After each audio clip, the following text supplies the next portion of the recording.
Good morning friends. So ఇవాళ day 23 మన weight loss journey day 23.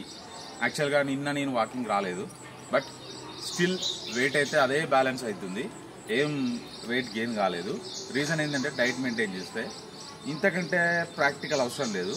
So diet maintain చేయడం వల్ల ఏమవుతుందంటే ఉన్న వెయిట్ కాన్స్టెంట్గా కంటిన్యూ అవుతుంది. బట్ వెయిట్ లాస్ కావాలంటే కంపల్సరీ మనకు ఒక ఫిజికల్ యాక్టివిటీ కావాలి. అది వాకింగ్ కానీ, జాగింగ్ కానీ, రన్నింగ్ కానీ, స్విమ్మింగ్ కానీ ఆర్ జిమ్ కానీ, ఏదో ఒక ఫిజికల్ యాక్టివిటీ ఉంటే ఏమవుతుంది అంటే మన క్యాలరీలు ఇంకా ఎక్కువ బర్న్ అయ్యి మనం ఉన్న వెయిట్ కంటే వెయిట్ లాస్ అవుతాం. సో డైట్ మెయింటైన్ చేస్తే ఏమవుతుంది అంటే వెయిట్ గెయిన్ కాకుండా ఉంటాం. సో డైట్ మెయింటైన్ చేయకుండా మనం వర్కౌట్ చేస్తే ఏమవుతుంది అంటే అప్పుడు కూడా వెయిట్ గెయిన్ కాకుండా ఉంటాం. బట్ వెయిట్ లాస్ అవ్వాలి అంటే మాత్రం కంపల్సరీ వర్కౌట్ అండ్ డైట్ రెండు కూడా ఇంపార్టెంటే. సో నన్ను అడిగితే వర్కౌట్ కంటే కూడా డైటే ఎక్కువ ఇంపార్టెన్స్. ఎందుకంటే ఒకరోజు వర్కౌట్కి వీలు పడకపోవచ్చు, మనకి ఏదైనా పనులు పడితే, బట్ మనం ఎక్కడున్నా కూడా ప్రాపర్గా మెయింటైన్ చేస్తే డైట్ మాత్రం మెయింటైన్ చేయగలుగుతాం.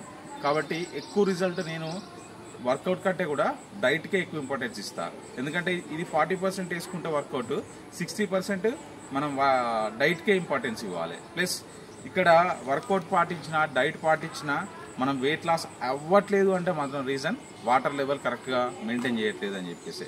ఇప్పుడు వర్షాలు పడుతున్నాయి, దీని ఆటోమేటిక్గా మన బాడీ ఏమవుతుంది అంటే ఇదిగో ఇంతకుముందు ఇండికేట్ చేసినట్టు మనల్ని ఇండికేట్ చేయదు వాటర్ తాగమని చెప్పేసి. బట్ మనం తాగే 4 లీటర్సా 5 లీటర్సా బేస్డ్ ఆన్ వెయిట్ మనం ఖచ్చితంగా మెయింటైన్ చేయాలి. ఇప్పుడు మామూలుగా కొంచెం సఫకేటింగ్ ఉందంటే డిఫాల్ట్గా మనమే వాటర్ ఎక్కువ తీసుకుంటాం. అట్లా కాకుండా మామూలుగా వాతావరణం బయట చల్లగా ఉన్నా కూడా మనం సేమ్ వాటర్ లెవెల్ మెయింటైన్ చేస్తే ఏమవుతుంది అంటే సో స్వెట్ రూపంలో కానీ యూరిన్ రూపంలో కానీ ఖచ్చితంగా ఎంతో కొంత ఫ్యాట్ అనేది బర్న్ అవ్వడానికి అవకాశం ఉంటుంది.